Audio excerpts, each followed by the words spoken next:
મહાકુંભ મેળામાં લાગી આગ, ટૂંક સમયમાં બધું બળીને રાખ થઈ ગયું। લોકો બચવા માટે અફરાતફરી કરવા લાગ્યા।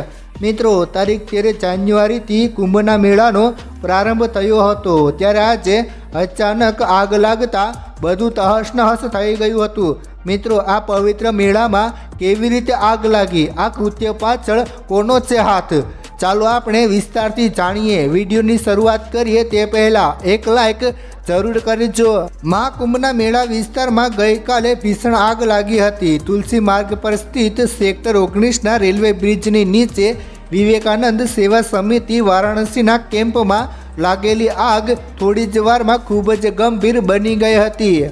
આગમાં એક પછી એક 200થી વધુ ટેન્ટ બળીને ખાખ થઈ ગયા છે, તેમજ ટેન્ટમાં રાખેલો સામાન પણ બળીને રાખ થઈ ગયો છે। આગની જાણ થતાં ફાયર બ્રિગેડની ડઝનેક ગાડીઓ ઘટના સ્થળે પહોંચી હતી। આગ લાગ્યા બાદ અફરાતફરીનો માહોલ સર્જાયો। મિત્રો, ફાયર બ્રિગેડના કર્મચારીઓએ લોકોને ટેન્ટમાંથી બહાર કાઢીને સલામત સ્થળે પહોંચાડ્યા હતા।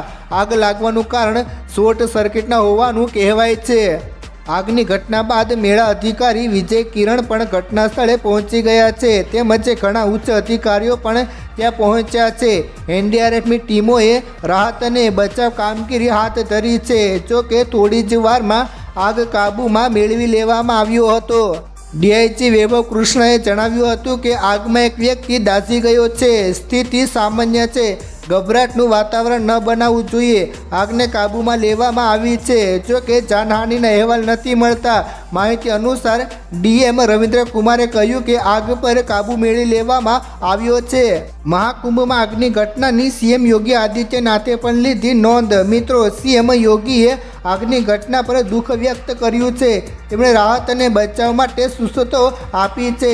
ગીતા પ્રેસના ટેન્ટમાં આગ લાગી હોવાનું જાણવામાં આવ્યું છે। આગ લાગ્યા બાદ સિલિન્ડરમાં વિસ્ફોટ થયા હતા, જેના કારણે આગ વધુ ફેલાઈ ગઈ હતી। જિલ્લા વહીવટતંત્રના અનેક અધિકારીઓ ઘટના સ્થળે પહોંચી ગયા છે અને સ્થિતિનો તાગ મેળવી રહ્યા છે। ડીએમએ કહ્યું કે કોઈપણ અખાડામાં આગ નથી લાગી, કોઈ જાનહાનિ નથી થઈ। આગના કારણથી તપાસ કરવામાં આવી રહી છે।